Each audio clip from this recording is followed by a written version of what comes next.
नमस्कार मित्रांनो, तिसरा प्रश्न आहे. इथे काही सिम्बॉल दिलेले आहेत. @ डेल्टा स्टार डॉलर आणि पर्सेंट या प्रतीकांचा अर्थ पुढील प्रमाणे लावण्यात आलेला आहे आणि काही स्टेटमेंट दिलेले आहेत. आता मी काय करणार, एक एक स्टेटमेंट मी वाचणार आणि त्यानुसार मी लगेच माहिती लिहून घेणार. आणि सगळा मोठा प्रश्न आहे, खूप वेळ लागेल सगळा वाचत राहायला. मग एक एक वाक्य वाचायचं आणि लगेच लिहून घ्यायचं काय आहे. पी डेल्टा क्यूचा अर्थ आहे पी क्यूपेक्षा लहान नाही. पहिला number P delta Q, P क्यूपेक्षा लहान नाही.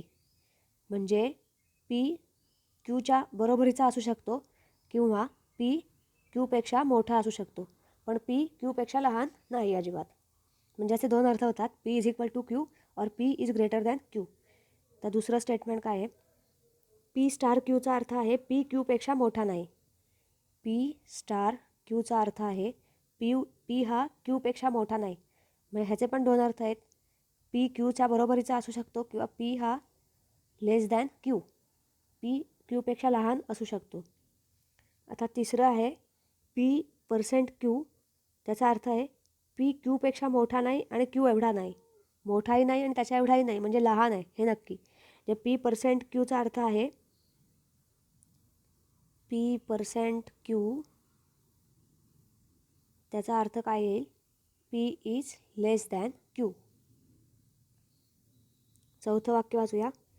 पी डॉलर क्यूचा अर्थ आहे पी क्यूपेक्षा लहान नाही आणि क्यू एवढा नाही. लहानही नाही आणि त्याच्या एवढाही नाही, म्हणजे मोठा असू शकतो. पी डॉलर क्यू, त्याचा अर्थ आहे P is greater than Q. आता पाचवं वाक्य वाचूया आपण. पी @ क्यूचा अर्थ आहे पी क्यूपेक्षा मोठाही नाही किंवा क्यूपेक्षा लहानही नाही. मोठाही नाही आणि लहानही नाही, म्हणजे पी हा क्यू एवढा आहे. जे पी @ क्यूचा अर्थ आहे P is equal to Q. तर ही काही रिलेशन आपल्याला मिळाली. आता खाली विधानं दिलेली आहेत.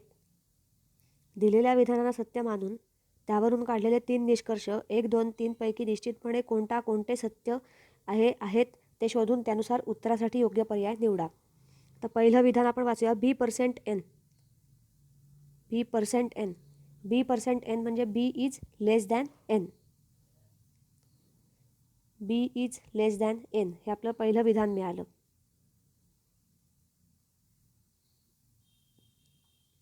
दुसरं आहे N delta F. P delta Q म्हणजे P is equal to Q किंवा P is greater than Q.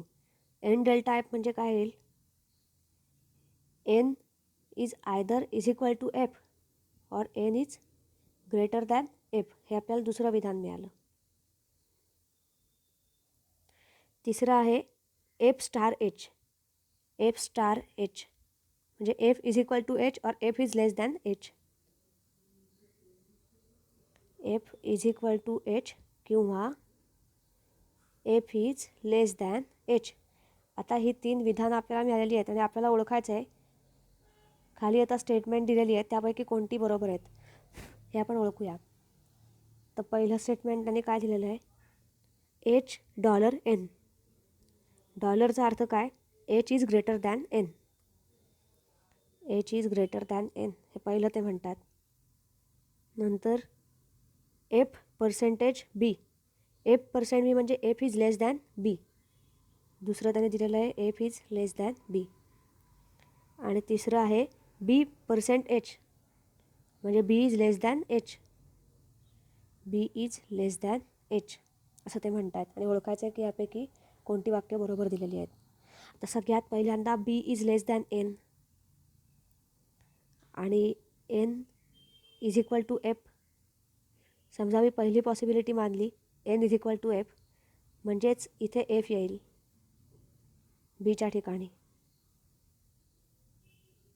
इथे समजा F आला आणि F is equal to H. F less than H. F less than H समजा मी मानलं, तर आपल्याला ह्या फॉर्म्युला मिळाला B less than N F, कारण N is equal to F मी मानलं पहिलं इक्वॅलिटी आणि F is less than H मानली. आणि दुसरं एक काय तयार होईल आपलं, म्हणजे पहिलं आपलं रिलेशन तयार झालं B less than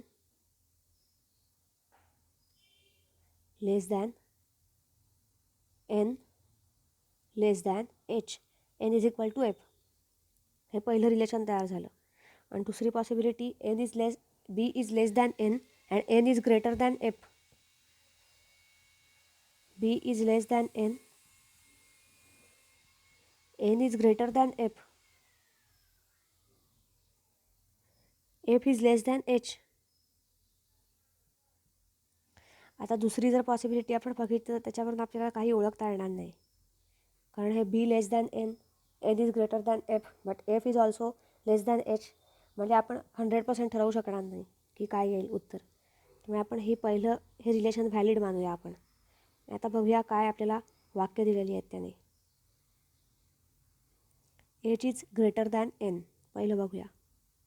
H is greater than N. हो, बरोबर आहे. म्हणजे हे पहिलं स्टेटमेंट आहे ते बरोबर आहे.